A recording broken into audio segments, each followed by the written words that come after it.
നമുക്കിന്ന് കൂന്തൽ നിറച്ചത് തയ്യാറാക്കാം. വളരെ ഈസി റെസിപ്പിയായ കൂന്തൽ നിറച്ചത് എങ്ങനെയാണ് തയ്യാറാക്കുന്നതെന്ന് നോക്കാം. അതിൻ്റെ ഫില്ലിംഗ് തയ്യാറാക്കാൻ വേണ്ടി നമുക്ക് 1 കപ്പ് തേങ്ങ മിക്സിയുടെ ജാറിലേക്ക് ഇട്ട് കൊടുക്കാം. അതിൻ്റെ കൂടെ ഒരു പച്ചമുളക്, പെരുംജീരകം, ആവശ്യത്തിന് മഞ്ഞൾപ്പൊടി, ഒരു കളറിന് വേണ്ടിയിട്ട് മാത്രമാണ് മഞ്ഞൾപ്പൊടി ഇടുന്നത്. അതും കൂടെ ഇട്ട് നമുക്ക് ഒതുക്കിയെടുക്കാം. തേങ്ങ അരച്ചെടുക്കേണ്ട, ഒന്ന് ഒതുക്കിയെടുത്താൽ മതി. അതിനുശേഷം ഒരു പാൻ വെച്ച് അതിലേക്ക് വെളിച്ചെണ്ണ ഒഴിച്ചു കൊടുക്കാം. എന്നിട്ട് അതിലേക്ക് 1 കപ്പ് ചെറിയുള്ളി ഇട്ട് കൊടുക്കാം. വലിയുള്ളി വേണമെങ്കിൽ എടുക്കാം, പക്ഷേ ചെറിയുള്ളി എടുത്തു കഴിഞ്ഞാൽ വളരെയധികം ടേസ്റ്റ് ഉണ്ടാവും. അതിലേക്ക് ഇഞ്ചി വെളുത്തുള്ളി പേസ്റ്റ് ചേർത്ത് കൊടുക്കാം. ഇതിൻ്റെ പച്ചമണം മാറുന്നത് വരെ നമുക്ക് നന്നായിട്ട് വഴറ്റി കൊടുക്കാം. ഇത് വഴന്ന് വന്നതിന് ശേഷം നമുക്ക് ആവശ്യത്തിനുള്ള ഉപ്പിട്ട് കൊടുക്കാം. തേങ്ങയിൽ നമ്മൾ ഉപ്പിടാത്തത് കൊണ്ട് അതിനും കൂടെ കണക്കാക്കിയിട്ട് വേണം ഉപ്പിട്ട് കൊടുക്കാൻ. അതിനുശേഷം കുറച്ച് മഞ്ഞൾപ്പൊടി ഇട്ട് കൊടുക്കാം. വേറെ മസാലപ്പൊടിയൊന്നും നമ്മൾ ചേർക്കുന്നില്ല. എന്നിട്ട് നന്നായിട്ട് വഴറ്റിയെടുക്കുക. അതിനുശേഷം തേങ്ങ ഒതുക്കിയതും നമുക്കിതിലേക്ക് ചേർത്ത് കൊടുക്കാം. എന്നിട്ട് എല്ലാം കൂടെ ഒന്നുകൂടെ നന്നായിട്ട് മിക്സ് ചെയ്ത് വറുത്തെടുക്കുക. എന്നിട്ട് അതിലേക്ക് കൂന്തളിൻ്റെ തലഭാഗത്തു നിന്നുള്ള കുറച്ച് കഷ്ണങ്ങൾ മാറ്റി വെച്ചത് ഇതിലേക്ക് ഇട്ട് കൊടുക്കുക. ഒരു നല്ലൊരു ഫ്ലേവറിന് വേണ്ടിയാണ്. അതും കൂടെ ഇട്ട് കൊടുത്ത് നന്നായിട്ട് മിക്സ് ചെയ്യുക. അതിനുശേഷം അവസാനം നമുക്കിതിലേക്ക് കുറച്ച് മല്ലിയിലയും കറിവേപ്പിലയും അരിഞ്ഞതിട്ട് കൊടുക്കാം. എന്നിട്ട് റെസ്റ്റ് ചെയ്യാൻ വെക്കുക. തണുത്തതിന് ശേഷം നമുക്ക് വൃത്തിയാക്കി വെച്ച കൂന്തളെടുത്ത് അതിലേക്ക് ഫില്ലിങ് നിറച്ച് കൊടുക്കാം. ഇതുപോലെ എടുത്ത് ഇതിൻ്റെ ഉള്ളിലേക്ക് ഇങ്ങനെ നിറച്ച് കൊടുക്കണം. നമ്മൾ നിറച്ച് കൊടുക്കുമ്പോൾ വിചാരിക്കും ഇതിൽ ഫില്ലിങ് തീരെ കുറവാണെന്ന്. പക്ഷേ ഇത് വെന്ത് കഴിഞ്ഞ് വരുമ്പോൾ ഇത് നന്നായിട്ട് ചുരുങ്ങി ബോൾ പോലെ ആയി വരും. അതുകൊണ്ട് ഇതിലേക്ക് കുറച്ച് ഫില്ലിങ് ഇട്ട് കൊടുത്താൽ മതി. കൂടുതൽ ഫില്ലിങ് ഇട്ട് കൊടുത്താൽ ഇത് നമ്മൾ ആവിയിൽ വേവിച്ചെടുക്കുമ്പോൾ ഇത് പൊട്ടിപ്പോകാൻ ചാൻസ് ഉണ്ട്. അതുകൊണ്ട് കുറച്ച് ഫില്ലിങ് ചേർത്ത് കൊടുക്കുക. എന്നിട്ട് ഇതുപോലെ എല്ലാ ഭാഗത്തേക്കും ആക്കി കൊടുക്കുക. അതിനുശേഷം കൂന്തലിൻ്റെ തലഭാഗത്തുള്ള ഇത് വെച്ചിട്ട് ഒരു ടൂത്ത് പിക്ക് വെച്ച് നമുക്കിതുപോലെ ഇത് ലോക്ക് ചെയ്ത് കൊടുക്കാം. ഇതുപോലെ ചെയ്തെടുക്കാം. ഇതുപോലെ എല്ലാം നമുക്ക് ചെയ്തെടുത്ത് ഇങ്ങനെ മാറ്റി വെക്കാം.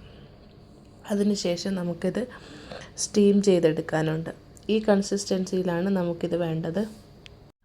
ഇത് നമുക്കൊരു 8-10 മിനിറ്റ് ആവിയിൽ വേവിച്ചെടുക്കാനുണ്ട്. കൂടുതൽ വെന്ത് കഴിഞ്ഞാൽ ഇത് റബ്ബർ പോലെ ആയിപ്പോവും. നമുക്ക് അടുപ്പിലേക്കൊരു ആവി വെക്കുന്ന പാത്രം വെച്ച് കൊടുക്കാം.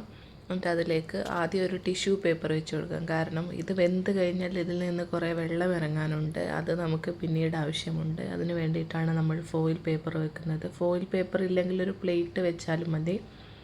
എന്നിട്ട് അതിലേക്ക് ഇതുപോലെ കൂന്തൽ നിറച്ചത് വെച്ച് കൊടുക്കാം. എന്നിട്ട് ക്ലോസ് ചെയ്ത് നമുക്കൊരു 8-10 മിനിറ്റ് നമുക്കിത് കുക്ക് ചെയ്തെടുക്കാം. നന്നായിട്ട് സ്റ്റീം ആയതിന് ശേഷം എടുത്ത് നോക്കുമ്പോൾ ഇത് ബോൾ പോലെ വീർത്തിട്ടുണ്ടാവും. ആദ്യം നല്ല നീളത്തിലായിരിക്കും ഉണ്ടാവുക, പിന്നെ ഇത് ചെറുതായിട്ട് വരും. ഇതിപ്പോൾ വെന്തിട്ടുണ്ട്.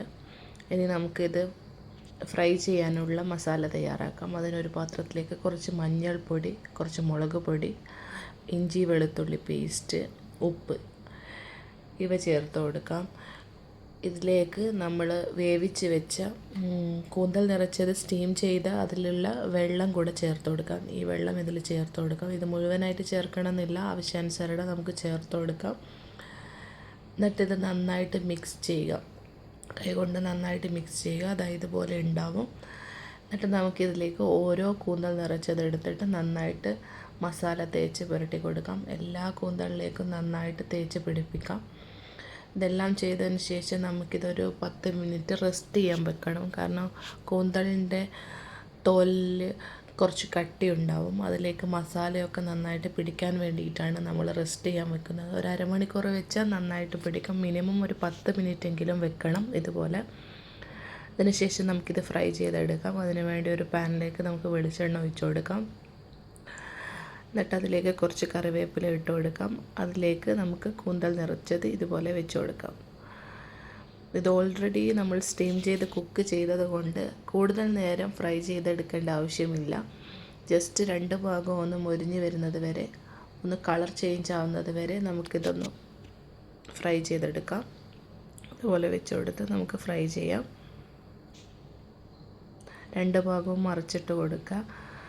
ഇത് ഓൾറെഡി കുക്കായത് കൊണ്ട് തന്നെ കൂടുതൽ നേരം കുക്ക് ചെയ്യരുത്. അതുകൊണ്ട് ഹൈ ഫ്ലെയിമിൽ വെക്കാതെ മീഡിയം ടു ലോ ഫ്ലെയിമിൽ വെച്ചിട്ട് വേണം കുക്ക് ചെയ്തെടുക്കാൻ. ഇപ്പോൾ ഇത് സെറ്റായിട്ടുണ്ട്. നമുക്കിതൊരു പാത്രത്തിലേക്ക് മാറ്റാം. ഇതുപോലെയാണ് നമുക്ക് കൂന്തൽ നിറച്ചത് ഉണ്ടാവുക. എല്ലാവരും ട്രൈ ചെയ്ത് നോക്കുക. വളരെ ഈസി ആൻഡ് ടേസ്റ്റി റെസിപ്പി കൂടിയാണിത്.